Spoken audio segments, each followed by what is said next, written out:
Hello বন্ধুরা, আশা করি তোমরা সকলেই ভালো আছো। তো তোমরা ইতিমধ্যে জেনেছো যে বাংলাদেশ সেনাবাহিনী এমওডিসি সৈনিক পদে নিয়োগ বিজ্ঞপ্তি প্রকাশ করেছে। তো তোমরা অনেকেই এই সার্কুলারের অপেক্ষায় ছিলে। আর এই সার্কুলারে কিন্তু তুলনামূলক আবেদন সংখ্যা অনেক বেশি হয়, এবং কিভাবে এই বেশি প্রার্থী থেকে তোমরা কাঙ্ক্ষিত চাকরিটি পেতে পারো সে সম্পর্কে সকল বিস্তারিত আলোচনা আমার এই ভিডিওতে আমি বলে থাকবো। তো তোমরা এই ভিডিওটি দীর্ঘায়িত না করে সম্পূর্ণ ভিডিওটি দেখবে। তো তোমরা জানো যে এমওডিসি সৈনিক পদে যে সার্কুলারটি হয় সেখানে কিন্তু বয়স চাওয়া হয় 17 থেকে 25 বৎসর। অর্থাৎ সাধারণত সৈনিক পদে যারা আবেদন করে তাদের কিন্তু 17 থেকে 20 বৎসর চাওয়া হয়, কিন্তু এখানে কিন্তু 25 বৎসর চাওয়া হয়। তার জন্য তুলনামূলক অনেক প্রার্থী বেশি থাকে, এবং এখানে কিন্তু সকল জেলার প্রার্থীগণই আবেদন করতে পারে না। তোমরা এখানে দেখতে পারবে যে কিছু জেলা রয়েছে এবং অনেক জেলায় কিন্তু নেই। যেমন ধরো টাঙ্গাইল জেলা গত সার্কুলারেও ছিল না, এই সার্কুলারেও নেই। তো তোমরা আবেদন করার সময় এই জেলার নাম সমূহ দেখে আবেদন করবে। এবং এই আবেদন করার সময়সীমা কিন্তু তোমরা দেখতে পাচ্ছ যে অনলাইনের মাধ্যমে আবেদন শুরুর তারিখ 14ই আগস্ট 2025 থেকে শুরু, এবং শেষ তারিখ হলো 10 সেপ্টেম্বর। অর্থাৎ আবেদন আর মাত্র 7 দিন পর থেকেই শুরু হবে। তো তোমরা শেষ ডেটের অপেক্ষা না করে অতি শীঘ্রই আবেদন করে ফেলবে। এবং এখানে কিন্তু তোমরা দুটি ট্রেডে আবেদন করতে পারবে। একটি হলো জিডি বা সাধারণ সৈনিক, আরেকটি হলো করণিক, অর্থাৎ অফিসের সহায়কের কাজ যেটা, ওইটাই এখানে করণিক বলে উল্লেখ করেছে।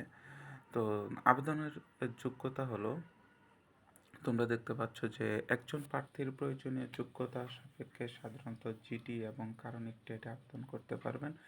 এবং প্রতি আবেদন সর্বমোট 300 টাকা, ভর্তি ফি বাবদ 100 টাকা এবং অনলাইনে রেজিস্ট্রেশন ফি বাবদ 100 টাকা পরিশোধ করতে হবে। এবং যোগ্যতা এখানে দিয়েছে, দেখতে পাচ্ছ যে তোমাদের বয়সসীমা হবে 2 নভেম্বর 2025 তারিখে, সর্বনিম্ন হবে 17 বছর এবং সর্বোচ্চ 25 বছরের বেশি হবে না। এবং একদিন কম বেশি থাকলেও কিন্তু তোমরা আবেদন করতে পারবে না, অর্থাৎ এফিডেভিট গ্রহণযোগ্য নয়। এর মানে একদিন কম বা বেশি হতে পারবে না। শিক্ষাগত যোগ্যতা সাধারণ ট্রেড অর্থাৎ জিডির জন্য তোমাদেরকে এসএসসি পাস করতে হবে এবং ন্যূনতম জিপিএ থাকতে হবে 2.00, এবং করণিক ট্রেডে তোমাদের এসএসসি পাস করতে হবে এবং ন্যূনতম জিপিএ থাকতে হবে 3.00। উচ্চতা থাকতে হবে সৈনিকের মতোই। তোমরা দেখতে পাচ্ছ যে 1.68 মিটার, এবং অর্থাৎ 5 ফুট 6 ইঞ্চি। এবং ক্ষুদ্র নৃগোষ্ঠীদের জন্য কিন্তু উচ্চতাটা কম, অর্থাৎ 5 ফুট 4 ইঞ্চি লাগে। এবং ওজন কিন্তু বয়স অনুযায়ী মূলত তারা উচ্চতা অনুযায়ী বিএমআই নির্ণয় করে নিয়ে থাকে। এবং সর্বনিম্ন কিন্তু 49.90 কেজি, অর্থাৎ 110 পাউন্ড থাকতে হবে। তোমার যদি উচ্চতাও বেশি থাকে, ওজনও বেশি থাকে, এতে কিন্তু কোনো সমস্যা নেই। এবং বুকের মাপ কিন্তু তোমাদের হতে হবে সাধারণ অবস্থায় 30 ইঞ্চি, এবং সিদ্ধ মানে বুক ফোলানো অবস্থায় তোমাদের 32 ইঞ্চি হতে হবে।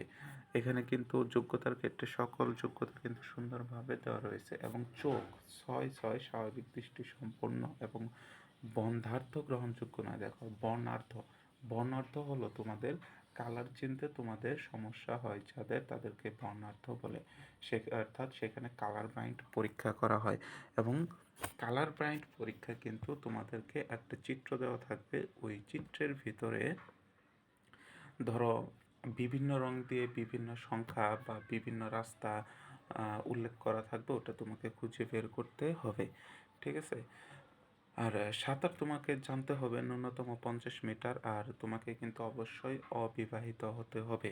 তুমি যদি মনে করো যে বিবাহ করছো, কাউকে জানাওনি, তো এটা যদি তারা কোনো অবস্থায় জানতে পারে, অথবা তুমি বিয়ে করছো, তালাক হয়ে গেছে বা ডিভোর্স হয়ে গেছে, এটাও জানতে পারলে কিন্তু পরবর্তী তোমাকে চাকরি থেকে অব্যাহতি করতে বাধ্য থাকিবে।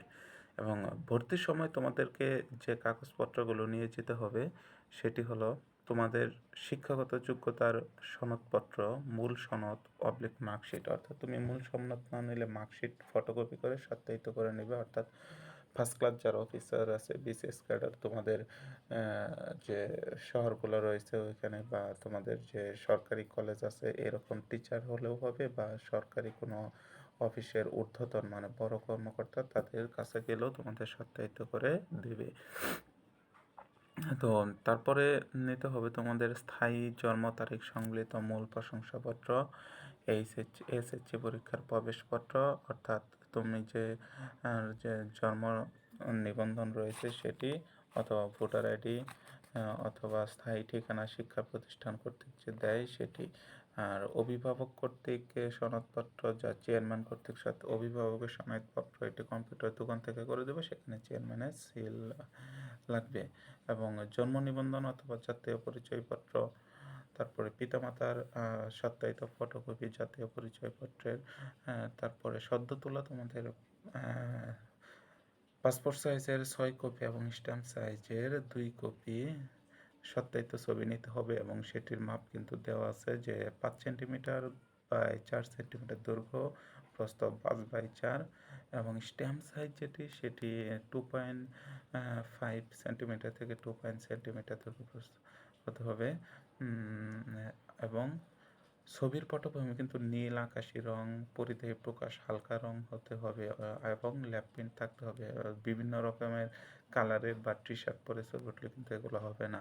এবং লিখিত পরীক্ষার জন্য তোমরা সকল প্রস্তুতি নিয়ে যাবে: কলম, জ্যামিতি বক্স, পেন্সিল, স্কেল, ক্লিপবোর্ড। এবং তোমরা জেনে থাকবে যে সেনাবাহিনীর এই নিয়োগগুলো কিন্তু একদিনেই হয়ে থাকে। সেইভাবে তোমরা পরিপাটি হয়ে যাবে মাঠে, যাতে ভাইভাতেও তোমরা ভালোভাবে অ্যাটেন্ড করতে পারো।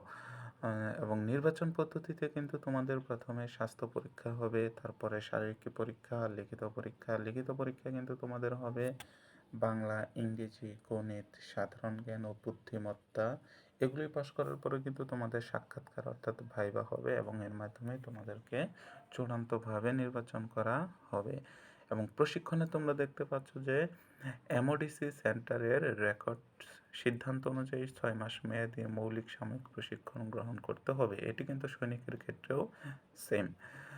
এবং ট্রেডের বিবরণ তো আমি আগেই বলছি যে 2টি ট্রেড, একটি করণিক জিডি, এবং এই পরীক্ষার কেন্দ্র কিন্তু রাজেন্দ্রপুর সেনাবাসে গাজীপুরে হবে। এবং তোমরা যে কারণে উপযুক্ত বলে বিবেচিত হবে না সেটি হলো কোনো সরকারি চাকরি থেকে বরখাস্তকৃত হলে, কোনো ফৌজদারি মামলায় দণ্ডপ্রাপ্ত হলে, তারপরে সাময়িক প্রশিক্ষণ প্রতিষ্ঠান হতে প্রত্যাহারকৃত বা বরখাস্তকৃত। ফৌজদারি মামলায় দণ্ডপ্রাপ্ত মানে তোমরা ধরো কোনো মারামারি বা কোনো মার্ডার কেসে বা কাউকে মেরে ফেলছো, বা কেউ তোমার বিরুদ্ধে কেস করছে, তুমি আদালত কর্তৃক সাজাপ্রাপ্ত হয়েছে, এগুলো কিন্তু ফৌজদারি মামলায় দণ্ডপ্রাপ্ত। আর তুমি যদি মনে করো যে শুধু কেউ তোমার নামে মিথ্যা একটা ভুয়া কেস দিছে, কিন্তু এটা এখন নাই, তাহলে কিন্তু তুমি ফৌজদারি মামলা কর্তৃক দণ্ডায়িত হবে না। ঠিক আছে।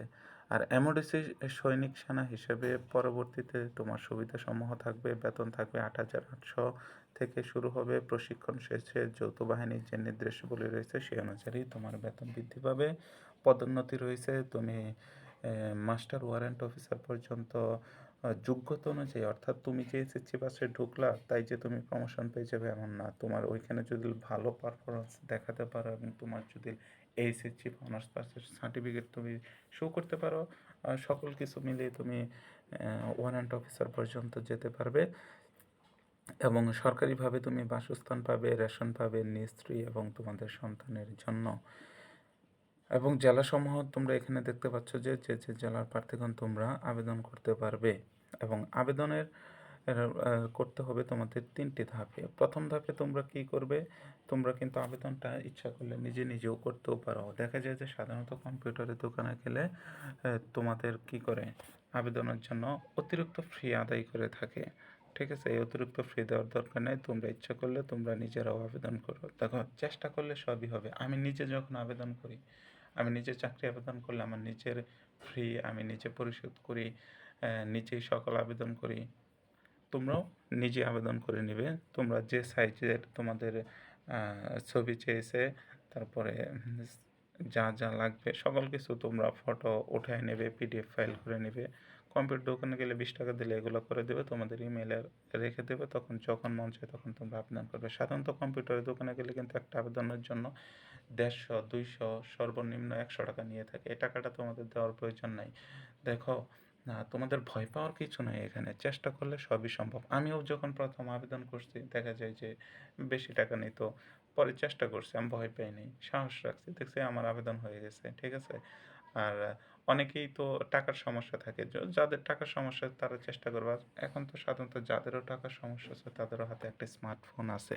তোমরা চেষ্টা করলে স্মার্টফোনের মাধ্যমে আবেদনটি করে নিতে পারো। আর আবেদন না করতে পারলে আমার এই চ্যানেলে আরেকটি ভিডিও দেওয়া হবে। সেখানে কিভাবে আবেদন করতে হবে সেটি দেখিয়ে দেওয়া হবে। তো ১ম ধাপে তোমরা কি করবে? ১ম ধাপে তোমরা আবেদন করার জন্য এই যে modc.tablpd.com ওয়েবসাইটে যাবে। যাওয়ার পরে এখানে নির্ধারিত ডেট অনুযায়ী তোমরা আবেদন করবে। দেখো এখানে উদাহরণ দেওয়া আছে। এই ব্রাউজারে যাওয়ার পরে browser job view trade, select trade, candidate category, fill up profile এই অনুযায়ী তোমরা প্রোফাইল ফিল আপ করবে। তারপরে তোমাদের ছবি দিবে ১০০ কেবি সর্বোচ্চ হতে হবে। তারপরে সাময়িক তথ্য সতর্কতার সাথে পূরণ করতে হবে। তারপরে তোমরা আবেদন ফর্মে সেভ দিলে তোমাদের ফোন যে নাম্বার দেবে সেখানে একটি এসএমএস আসবে। পরবর্তীতে আবেদন ফর্ম সম্পূর্ণ হলে ট্যাপ করার পরে ৳৩০০ পরিশোধ করতে হবে। ওইখানে পে নাও অপশনে গিয়ে তোমরা তোমাদের যে যা চাবে, যদি বিকাশ চায় বিকাশের মাধ্যমে বা রকেট চাওয়া হলে রকেটের মাধ্যমে বা টেলিটক চাইলে টেলিটকের মাধ্যমে তোমরা আবেদন পূরণ করে দেবে। তারপরে তোমাদের কি বলবে, ফোনে একটি এসএমএস আসবে, ইউজার আইডি এবং পাসওয়ার্ড দেবে। সেটি দিয়ে তোমরা আবার সেই একই ওয়েবসাইটে লগ ইন করে তোমাদের সকল তথ্য দিয়ে দিবে। তারপরে তোমাদের আবেদনটি হয়ে যাবে। এবং হ্যাঁ, অ্যাডমিট কিন্তু এখনই দিবে না। তোমাদের যখন মাঠ হবে, পরীক্ষা হবে তার ৭২ ঘন্টার আগে তোমাদের ফোনে এসএমএস দিয়ে জানিয়ে দেওয়া হবে। ঠিক আছে? আর এবং আবেদনটি কিন্তু তোমরা এই যে এ ট্যাপ অ্যাকাউন্ট খুলে সেটির মাধ্যমেও তোমরা আবেদন ফি জমা দিতে পারবে, অথবা ট্যাপ ওয়ালেটের টাকা আনতে তোমরা add money, Trust Bank, Mutual Trust Bank, Sonali Bank এগুলোর মাধ্যমেও কার্ড থেকেও টাকা পরিশোধ করতে পারবে। তো তোমাদের এত ঝামেলার দরকার নাই। সাধারণত মোবাইল ব্যাংকিংয়ের মাধ্যমে আবেদন ফি জমা দিয়ে দিবে। এবং দেখো, হ্যাঁ, তোমরা সর্বশেষ তারা কি বলেছে, সতর্কীকরণ করছে যে এমওডিসিতে কেবল রিক্রুটিং অফিসার কর্তৃক সরাসরি নিয়োগ ও নিয়োগ প্রদান করা হয়ে থাকে। এমওডিসিতে নিয়োগের জন্য প্রতারক বা দালাল কবল হতে সতর্ক থাকুন। অর্থাৎ তোমরা যদি কোনো দালালের সহযোগিতা নিয়ে থাকো, তোমার চাকরি হলেও কিন্তু তোমাকে চাকরি থেকে বরখাস্ত করা হবে। তো এই ছিল আমার এই ভিডিও, এবং পরবর্তী ভিডিওটি আমি গুরুত্বপূর্ণ, অনেকে আমাকে এসএমএস করেছে যে পরীক্ষা কিভাবে হয় বা মাঠে কিভাবে কি প্রস্তুতি নিয়ে যেতে হবে, কি, কি করতে হবে সমস্ত কিছু নিয়ে ভিডিও দেওয়া হবে। এবং আমার এই চ্যানেলে তোমরা যারা নতুন আছো তারা আমার এই চ্যানেলটি সাবস্ক্রাইব করে পাশে থাকবে। তো সকলে ভালো থাকো। আল্লাহ হাফেজ।